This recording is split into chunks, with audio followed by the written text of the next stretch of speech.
Lembra-se que na aula passada a gente falou que todo objeto ela sempre vai partir de uma classe. Todo objeto vem de uma classe. Pronto, não, pega essa ideia que a gente pegou da aula passada, a gente serviu como gancho para essa aula e vamos utilizar ela para você entender como funcionam as classes, o que é uma classe e para que serve ela no paradigma da orientação a objetos. Uma classe ela pode ser também sinônimo de um molde, de classificação e pode ser até de forma. Olha só o que eu trouxe aqui, eu tenho essas duas forminhas, tá?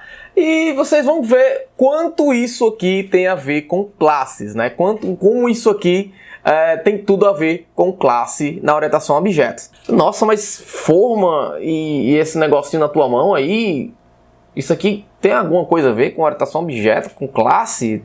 Fiquei curioso agora. Tá, esquece um pouquinho aqui as formas, tá? Mas deixa só no pensamento, na lembrança, que eu vou já trazer de volta pra gente colocar a analogia aqui sobre classe, tá certo? Imagina que eu tô pegando aqui nessa forma, tá? Essa forma tá vazia, lógico que eu não ia pegar o gelo aqui, que eu ia molhar todo, né? Então, vamos supor que eu peguei um gelinho dessa forma. Esse gelinho aqui, esse primeiro, ele é um gelo feito apenas com água, tá? Botei água, ele congelou e virou um gelinho.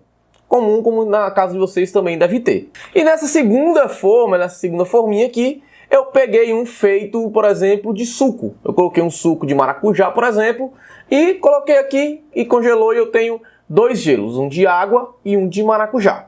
E o terceiro a gente pegou o iogurte, né? O iogurte de morango, colocou aqui dentro e a gente virou um gelinho, um picolé, né? Que eu fazia muito na minha infância. Não sei se hoje as crianças fazem isso, né? Não sei, os adolescentes fazem isso, mas eu fazia muito isso, botar o iogurte aqui, deixar congelar, botava um palitinho e virava um picolé.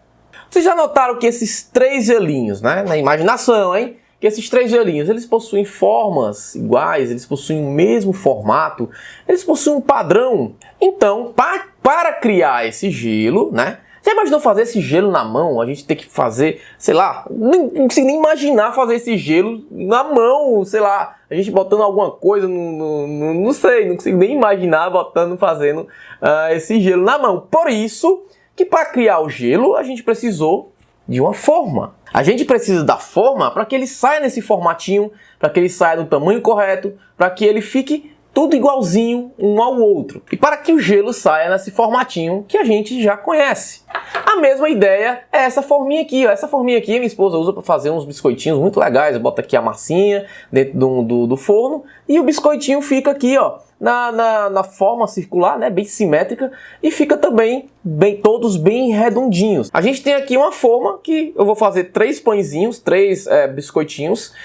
Um eu coloco, por exemplo, com leite, outro eu coloco sem leite, outro eu coloco, por exemplo, com orégano em cima. Não sei, tô imaginando aqui coisa na minha cabeça, mas são três tipos de biscoitos diferentes, mas todos partindo da mesma forma. Essa forminha também serve para fazer diversas outras coisas, como aqui na minha terra, tapioca, que também segue o mesmo processo, né? Serve também para fritar um ovo, né? Numa chapa quente, bota o ovo e fica um ovo num formatinho redondo, mas é usado muito para fazer tapioca aqui na minha terra. Então, só para a gente finalizar essa parte das formas do gelo e tal, a gente tem, para a gente criar o gelinho que está aqui na minha mão de forma imaginária, a gente precisou da forma. Sem a forma, o gelo não ia conseguir ser feito, né? Fica imaginando alguém fazendo esse gelo na mão, bicho. Será que existe isso, cara? Um cubinho de gelo feito assim na mão? Não sei. Na orientação objeto, a nossa forma, ela é, no caso, a nossa classe. E o nosso gelinho que está aqui na minha mão de forma imaginária, ela é o objeto na orientação objeto. Lembra que eu falei que os objetos dependem da classe? Então, não é que depende da classe. Nosso objeto lá parte de uma classe. Então, nosso gelo parte da nossa forma de gelo. Então, gelo é o objeto e a forma é a classe. Agora, para essa classe, né, para essa forma ser uma forma, né, molde, para essa forma de gelo ser um molde, ser uma classe, ela precisa responder três perguntinhas. Ela tem que responder perguntas do tipo: o que eu tenho, o que eu faço e como eu tô.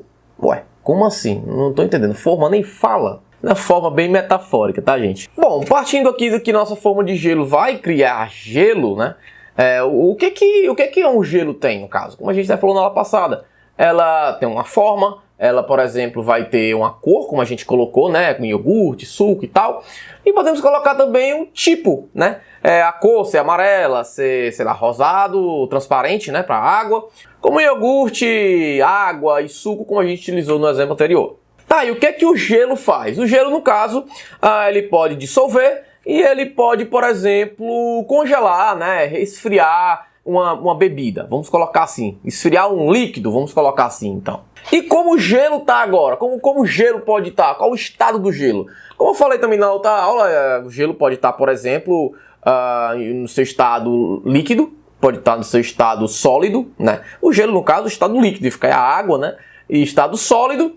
E acho que, por enquanto, a gente pode deixar esses dois estados, tá? Lógico, eu não coloquei todas as informações que um molde de gelo possa ter, tá? Eu abstraí tudo, inclusive isso aí é assunto para outras aulas aqui do curso, então vamos deixar apenas essas informações, beleza? E a gente vai transformar essas perguntinhas que a gente falou, o que eu tenho, vão se tornar na orientação objeto em atributos ou propriedades. O que eu faço vai se tornar métodos, funções ou procedimentos. E como eu estou agora, vai ser o estado do objeto. O estado do objeto no momento que eu estou fazendo análise, que eu estou trabalhando com ele. Então acho que a analogia ela foi bem feita com o mundo real. Acredito que você tenha entendido, porque realmente ficou bem análogo, né? A forminha de gelo cria gelo. A forminha da tapioca vai criar a tapioca. Então, toda vez que você ouvir falar de classes na orientação objeto, você já pensa em um molde ou uma forma que cria um objeto. Para finalizar essa aula e você fixar de vez,